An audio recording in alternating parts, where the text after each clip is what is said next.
Hey, what's going on? Now, uh, amidst the whole scamming events involving Zaza Ali, there's been quite a few YouTubers who are upset at other YouTubers covering the story. I was watching a few live streams yesterday, and there were quite a few pro black men defending her, and rightfully so. She's pro black, they're pro black, so they will defend her. So many of them were defending her because they find her attractive. Some were defending her because she's pro-black. And then you have some females like this one here defending her because she's a woman. Anyway, I'm not gonna do too much talking. I might interject, but let me play this here.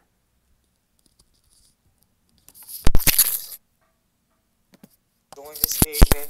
So I don't know if you guys have heard about it or not, but there are a couple of he-man black woman haters on YouTube, doing regurgitating the story about Zaza Ali. Zaza Ali, in case you might not know, she is a YouTube influence as well as an author. She is active in the black community. She is active primarily amongst women, trying to uplift women, trying to awaken the true feminine nature of the black woman in particular. She speaks out against domestic violence. She speaks out about white supremacy racism.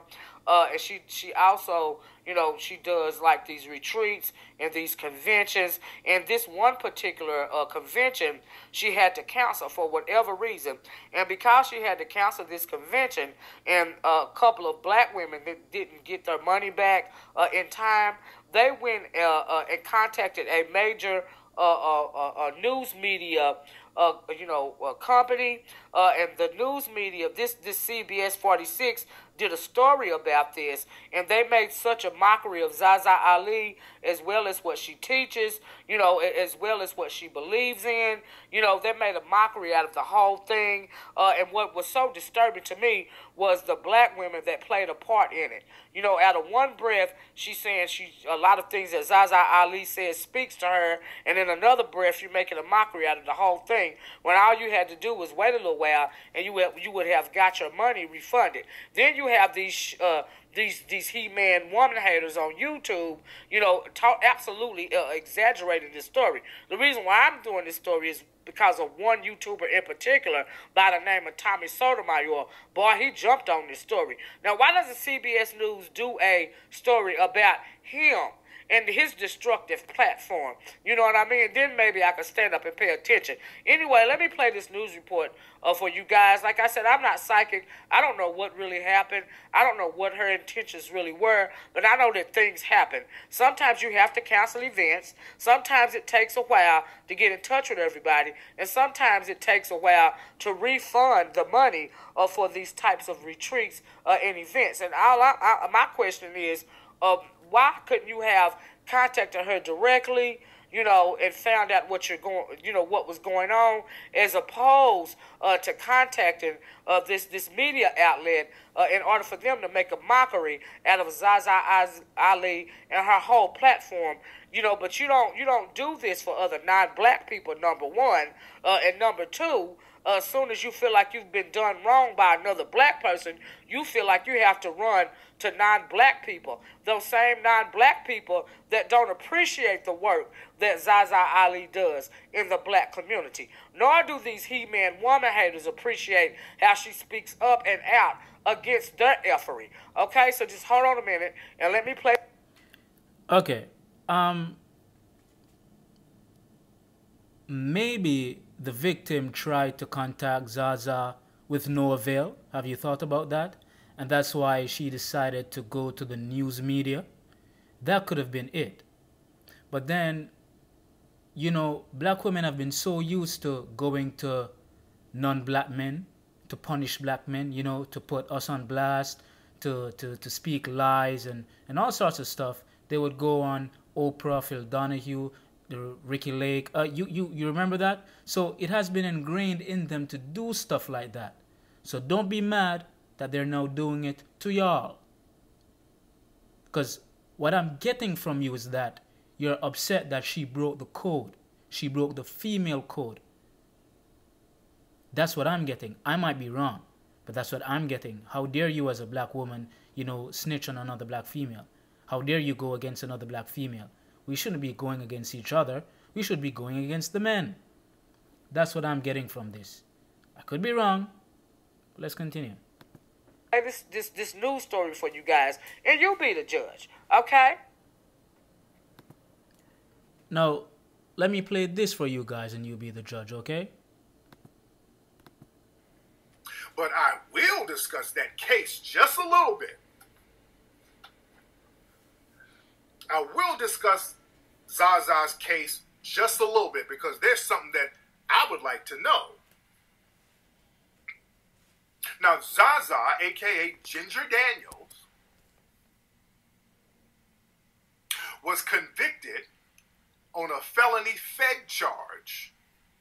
As a matter of fact, here's her conviction sheet. This is the FBI sheet for Ginger Daniels, a.k.a. Zaza Ali. Let me let y'all see it. This is the case. This is a summary of the proceedings of the case. That's a summary of the proceedings. You guys go to the FBI website and look up all this shit. Oh, I'm not going to go hard. I just got some questions. I just have some questions. Don't worry. I'm not about to ether nobody. I'm not. But I actually got the Fed case, by the way. That's the Fed case, by the way. All right? Let me put it up there. All right? This is lightweight shit, all right? But I do have a question. Since we should put people's shit out there like that. Okay? And this is not below the belt. But Zaza Ali, I do have a question. And I got a question for Griff, too. Griff, your lady was convicted for a federal felony, was bank fraud. Bank fraud carries a 30-year sentence and $1 million fine. Bank fraud, which is a federal offense, carries a 30-year sentence and $1 million fine. All right? The case that Zaza Ali was involved in, they got like $10 million. They scammed and defrauded $10 million. That's $10 million. That's big money out here in California. Griff, how did your lady get out of a 30-year sentence and get house arrest on a Fed charge? And she said she didn't snitch?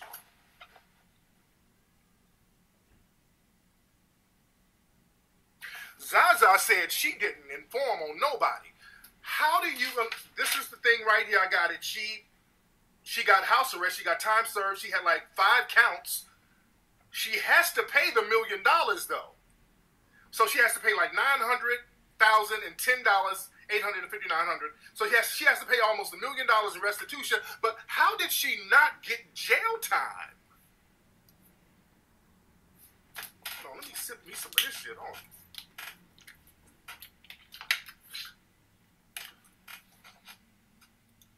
Just marinate on that for 1 minute. How do you get out of a 30-year sentence, a Fed case, and you don't get no jail time?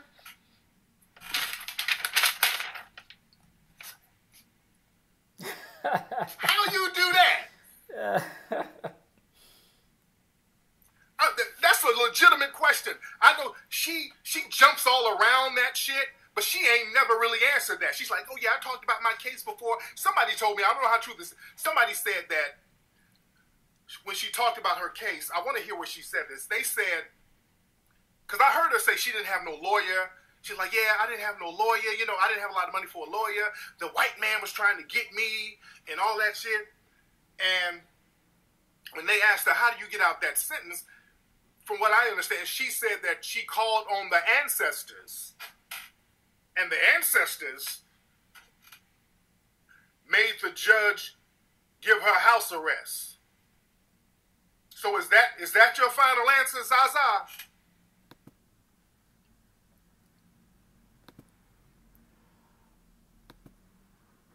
Harry thinks that if he wasn't contacted, these people wouldn't have gotten their money refunded.